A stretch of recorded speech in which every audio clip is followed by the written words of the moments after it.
Well, here to discuss it with me, I have Mark Levine from the Inside Scoop and Michael Lieberman from the Truman National Security Project. I want to thank you guys both for being here.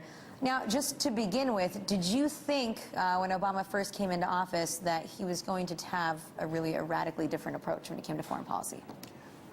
I did believe so, and I do believe he has had one. I believe that the president's rhetoric and his actions have marked a substantial change from the Bush administration, and really for the better.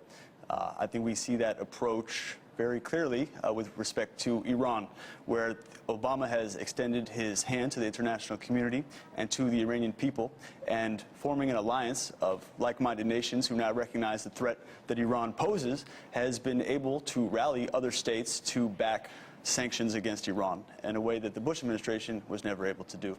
Yeah, Alyona, you used the word erratic. I think if you look at it in terms of the American political sphere, from right to left, it is as dramatically different as you can get within the American sphere. But I think sometimes people outside the United States think that there are wild changes in policy. There are actually things that most Americans agree on. Most Americans, right and left, agree Iran is a threat. They might want to deal with the threat differently, but they agree there's a threat. Most Americans, right and left, are worried about our debt to China. We think it's a major problem. Most want to defend Taiwan. So really, while it's a dramatically different emphasis, I don't think he's changing U.S. policy in a dramatic way. What I think Barack Obama is doing is he's reaching out, and that's what he did at the beginning. He reached out to our enemies, to our adversaries, to our competitors, and said, look, I'm willing to work with you. George Bush wasn't willing to work with you. Now, I think that a lot of his outstretched hand has been met with a fist, as it were, and I think he's responding accordingly. But I do think, so I do agree it's a dramatic difference in terms of American left and right. I think we should be clear there's certain principles that America has, whether it be conservative or Democratic. But how can you say that it really was a dramatic change? I mean, initially it was, definitely with the rhetoric that Obama was using, and he perhaps extended his hand to Iran, which Iran said, no thanks, we don't want any of that. But we're not really convincing every other country to impose sanctions. We keep threatening to impose sanctions, and then we let Iran say, okay, maybe we'll work with you. And then 2 days later they say, never mind, we're going to do our, build up our own, or enrich our own uranium. It's just all this back and forth, and it looks like Obama now keeps trying to get tough, saying that he's going to impose sanctions, but he's not really doing anything. I think he will. Look, I think Iran is the most difficult case, because here you have a case of Obama really reaching out and saying, let's work together, let's find a way for you to get your energy needs and not develop nuclear weapons. And the Iranian government said, in words I can't probably say on television, you know, we're not going to deal with you. Forget it. We're not interested. At the same time as you had the Iranian people say they wanted a freer, more democratic government. So that's put President Obama in a bind. And basically, if Iran doesn't want to negotiate, he's got to push. Now, you know, China does not want sanctions. He claims that he's gotten Russia's support. Whether that support is really there, I'm not sure. But I think he's doing the best he can with a limited stack of cards. I agree with a lot of that, and the fact is that Obama has pursued creative solutions that Iran has so far toyed with, but ultimately has not agreed with. But he has rallied the international community on creative solution. For instance, sending Iran's enriched uranium abroad to a third country, most likely Russia, for processing into fuel rods. That way, Iran could meet its energy requirements that it claims to need, and at the same time allay the international community's fear that it's building a nuclear bomb. And so that's the kind of creative, pragmatic solution that Obama has been able to advance, and that I think his change in tone and rhetoric has rallied the international community behind. And these are long-standing processes. You're saying that he's doing everything he can, that he's reached out his hand as far as possible.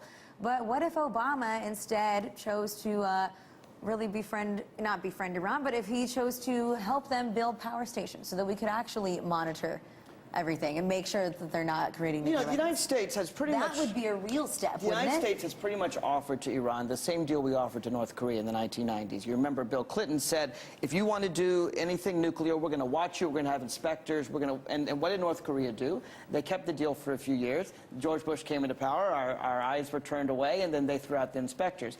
I think that if Iran would respond, even half measures toward the President Obama would work with them and come up with something.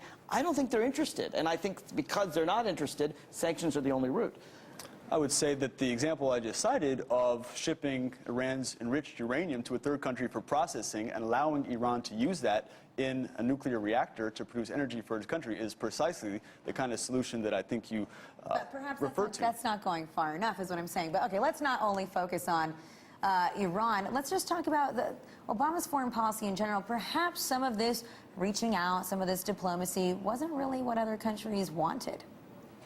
Depends on who you talk to. Certainly Western Europe wanted a very different reaction. Clearly, they were not happy with George Bush. Most Americans, as we know, were not happy with George Bush. Some of the policies violated the United States Constitution, policies like torture and secret prisons.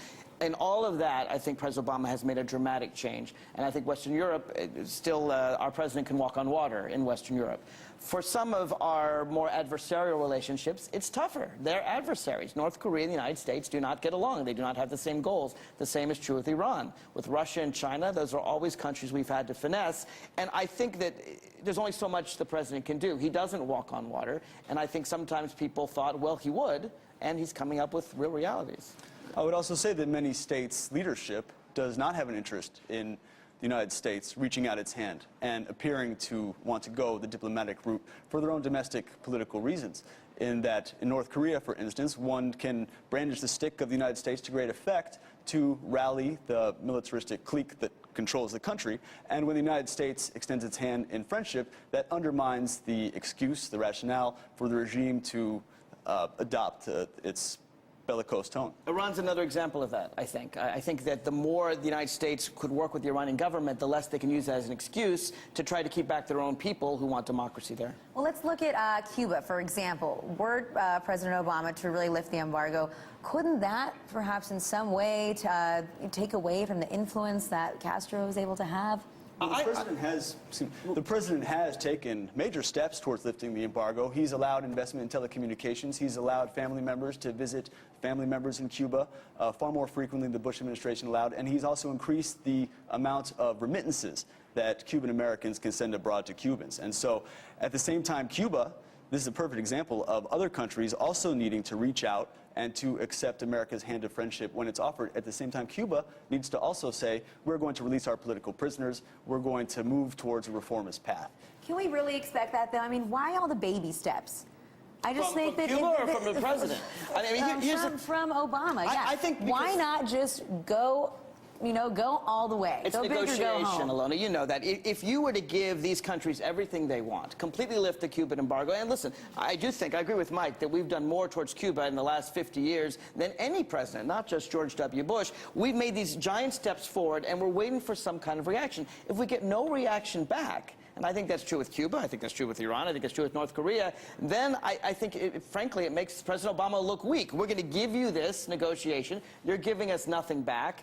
That's not how negotiation works. We need to get something in return. And it's certainly not how geopolitics works. Certainly countries are not going to revolutionize and to turn 180 degrees on the rhetoric and the agenda that they've pursued for dozens of years in some cases, over 50 years in Cuba's case, just because the United States offers it everything it supposedly wants. And in fact, they would consider that a victory because they would not have had to make any concessions to get everything that we're putting out there. So it's a calibrated and very measured approach that the administration is taking, but one that can ultimately lead to the full-scale flowering of relations that I think we all want. What if we take, for example, Nixon's trip to China as really a game changer? Could Obama not do something in the same light? Well, a lot of people don't only talk about the outward part of Nixon's trip to China, the fact that he went there and so forth. There was a lot of interior negotiation. Henry Kissinger, there were human rights practices and so forth. If Castro, and it looks like it's Raul Castro, by the way, who's in charge right now, rather than Fidel Castro, if either of the Castro brothers were to reach out and say, we will allow a free press in Cuba, then I think, yeah, Barack Obama could make a dramatic trip to Cuba, to Havana, and then he could do the same kind of thing Nixon did. But he's got to get something back in return. Otherwise, he certainly will have domestic opponents in America saying, you gave everything to the Cubans and they gave you nothing. It's also important to remember that when Nixon went to China, he did so to further a cleavage that erupted between China and the USSR. And so that was part of a larger geopolitical strategy to engage with the enemy of our enemy and make China our friend. And I think that if similar circumstances presented themselves, for instance, in the Middle East, you could very well see Obama going to, say, Syria, if it could cleave Syria from Iran. And so you might have a similar scenario that presents itself, but Mark is right that that was preceded by a lot of legwork.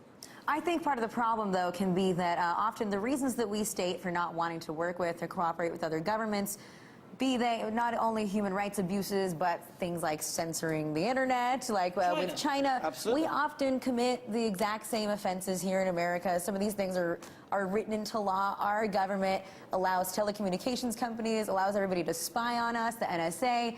And so why do we then, expect everyone else to do it too? I think there's an important distinction between censoring what other people can read, which is what China does, and they do not allow people to read the free press, and the government spying on Americans. I'm talking cyber attacks, but you get my point. And just to be clear, I did not support President Bush's plan on spying on America. In fact, one of the things I very much focused on my TV show was arguing against that. I think that Obama's put that on ice. I don't think there's any record that he is doing some of the more abuses that Bush is doing. I'm sorry, I got to wrap this up. Okay. We just got heated right towards the end, but I want to thank you guys for being here. We clearly disagree on a few things. All right, so for